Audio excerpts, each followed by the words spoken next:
सबसे पहले मेहमानों से हम अपने रूबरू कराते हैं। हमारे साथ इस वक्त निरंजन पोद्दार साहब हैं, राजनीतिक विश्लेषक हैं। देश के हालात, देश की नब्ज को भी समझना बेहद जरूरी है। निरंजन पोद्दार साहब, क्या कहेंगे? इस वक्त एक तो संकट का वक्त है ये, इसमें कोई दो राय नहीं है, लेकिन कल जो आसार दिख रहे हैं, प्रधानमंत्री नरेंद्र मोदी सामने आकर के अब लोगों से अपील करेंगे, जनता से बताएंगे, देश को संबोधित करेंगे। क्या लग रहा है आसार आपको, क्या क्या दिख रहे हैं?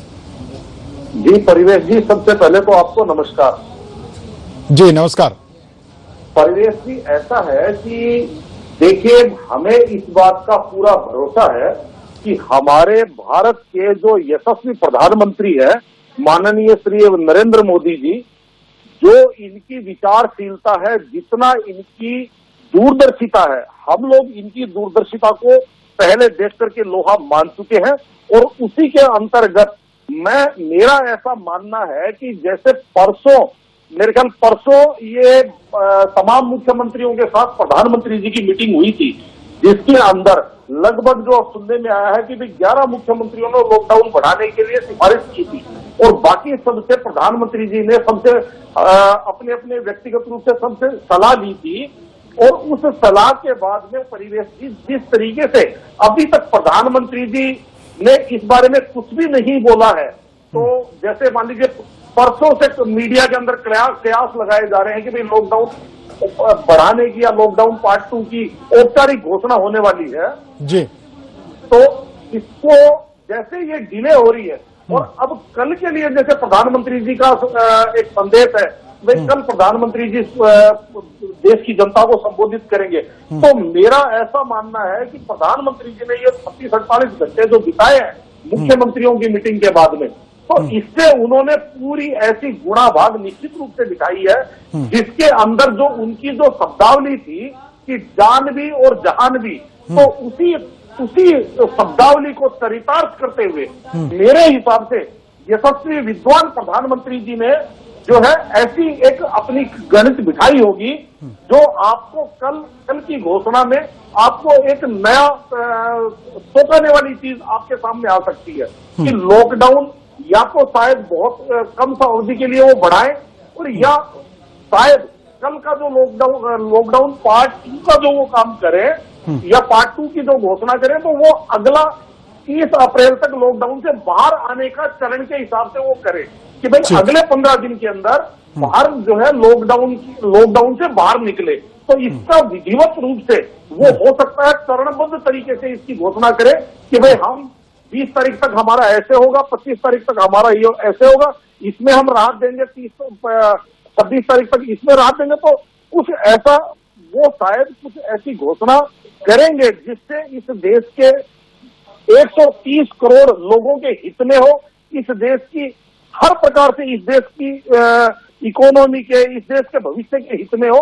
तो हमें पूरा विश्वास है कि हमारे यशस्वी प्रधानमंत्री जी, और मैं तो अब यूं कहूंगा कि दूरदृष्टा प्रधानमंत्री जी कल बहुत ही अच्छी घोषणा करने वाले हैं। जी निरंजन पोद्दार साहब, क्या लगता है, क्योंकि लगातार ये कहा जा रहा है कि मजदूरों को लेकर के सड़क पर, जैसे यूपी में कहा गया कि जो सड़क का जो निर्माण कार्य है उसको बढ़ाया जाए, वहां सोशल डिस्टेंसिंग मेंटेन कराया जाए, ताकि वो जो मनरेगा के तहत जिनको पैसे मिलने हैं, जिनको दिहाड़ी मजदूरी करते हैं, जिनका कि हर रोज कमा के तभी उन्हें खाना नसीब होता है, तो क्या ऐसे लोगों के साथ क्या सरकार के क्या प्लान है?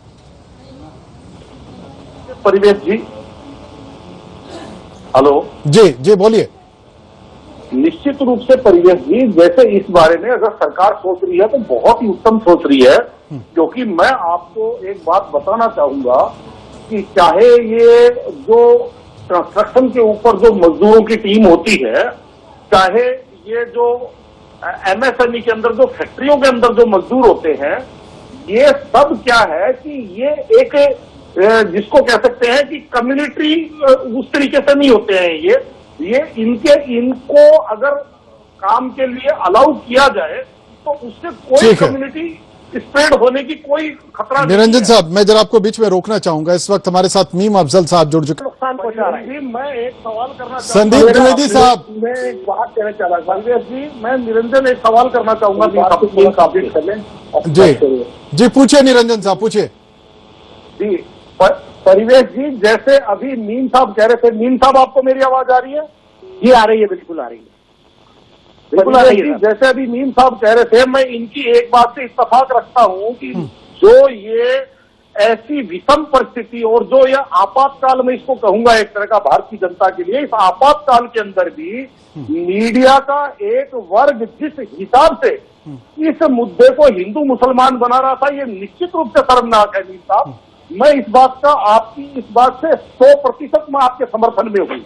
बहुत लेकिन शुक्रिया। मेरे को एक चीज जान करके बड़ा ही दुख हुआ मीम साहब, वो ये है कि ना श्रीमान राहुल गांधी जी, ना सोनिया गांधी जी, ना श्रीमान मीम अफजल जी, जो कुछ हमारे देश के अंदर, मैं उनको जमाती भी नहीं कहूंगा, मैं उनको कुछ और नहीं कहूंगा, मैं उनको कहूंगा अल्प बुद्धि लोग, यानी कि जो कम शिक्षित लोग हैं, वो लोग जो कोरोना पीड़ित होने के बावजूद वो अपने घरों में छुपे हुए हैं, अभी भी कुछ लोग छुपे हुए हैं, और सरकार और प्रशासन की बहुत बड़ी चुनौती है उनको ढूंढ ढूंढ करके निकालना।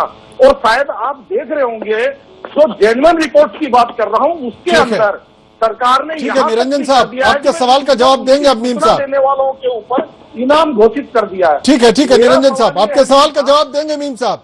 जी मीम साहब। मेरा सवाल ये है, आपका जो सवाल है वो बिल्कुल मेरा सही सवाल है। ये है कि राहुल गांधी जी, सोनिया गांधी जी, मीम अफजल जी ने बाहर निकल करके उनसे अपील क्यों नहीं की कि ठीक भाई है, आप लोग ठीक है बाहर निरंजन आओ? साहब, ठीक है मीम साहब जवाब देखिए, देंगे। जी मैं आपको एक बात बताऊं, जो आपने अपील की बात की, मैंने आपसे एक बात कही है, जो जिस मीडिया की पहुंच माइनॉरिटी कम्युनिटी तक है, मुस्लिम्स तक है, उसमें सभी में ये अपीलें शाये हो रही हैं कि कोई भी शख्स जो जमात दिल्ली में उसने अटेंड किया, उसको चाहिए कि वो अपने आप को जाहिर करे और कानून को अपने हाथ में ना ले। जी बहुत बहुत शुक्रिया आप सभी मेहमानों का अपना कीमती समय देने के लिए, हमारे साथ जुड़ने के लिए।